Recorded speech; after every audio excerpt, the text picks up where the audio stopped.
నమస్కారం, welcome to CM today. నేను సహస్ర.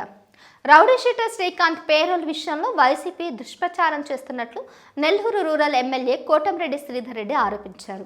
శ్రీకాంత్కు payroll ఇవ్వాలని ఆయన తండ్రి సోదరులు వచ్చినప్పుడు సిఫార్సు లేఖ ఇచ్చానని, అయితే అధికారులు పరిశీలన తర్వాత జూలై 30 తారీఖున మాత్రమే పేరోల్ మంజూరు చేసినట్లు వివరించారు. శ్రీధర్ రెడ్డి మాట్లాడుతూ పలు సమస్యల కోసం ఎమ్మెల్యేలు లేఖలు ఇస్తారు, అధికారులు వాటిని పరిశీలించి తుది నిర్ణయం తీసుకుంటారు.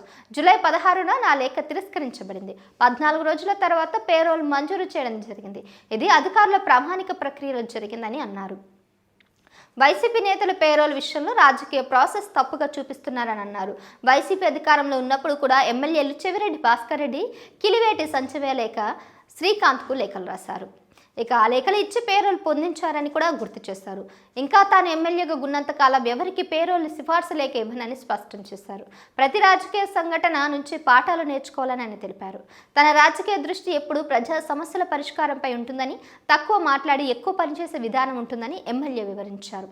అలానే దందాలు చేసి ఉంటే అధికారానికి 18 నెలల ముందే నాటి ముఖ్యమంత్రి జగన్ని విభేదించి బయటకు వచ్చానని, కానీ తన మీద ఎందుకు చర్యలు తీసుకోలేదన్నారు కోటంరెడ్డి శ్రీధర్ రెడ్డి.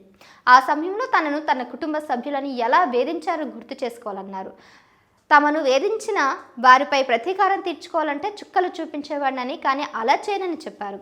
2004 నుంచి 2014 మధ్యలో రూరల్లో అప్పటి అధికార పార్టీ ఇన్ఛార్జిగా, ఇప్పటి వైసీపీ ఇన్ఛార్జిగా ఉన్న వ్యక్తి హయాంలో హత్యలు, ఇసుక, గ్రావెల్ స్మగ్లింగ్ గురించి మాట్లాడదామా అని కోటంరెడ్డి ప్రశ్నించారు.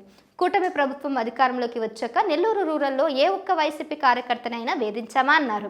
రాష్ట్రంలో అందరూ ఎమ్మెల్యేలు, మంత్రులకు చంద్రబాబు, లోకేష్, పవన్ కళ్యాణ్ ఖచ్చితమైన సూచన చేశారన్నారు. కార్యకర్త భుజంపై చెయ్యి వేసి నవ్వితే సరిపోదని, వారి పరిస్థితి తెలుసుకోవాలని, అండగా ఉండాలని ఆయన పిలుపునిచ్చారు.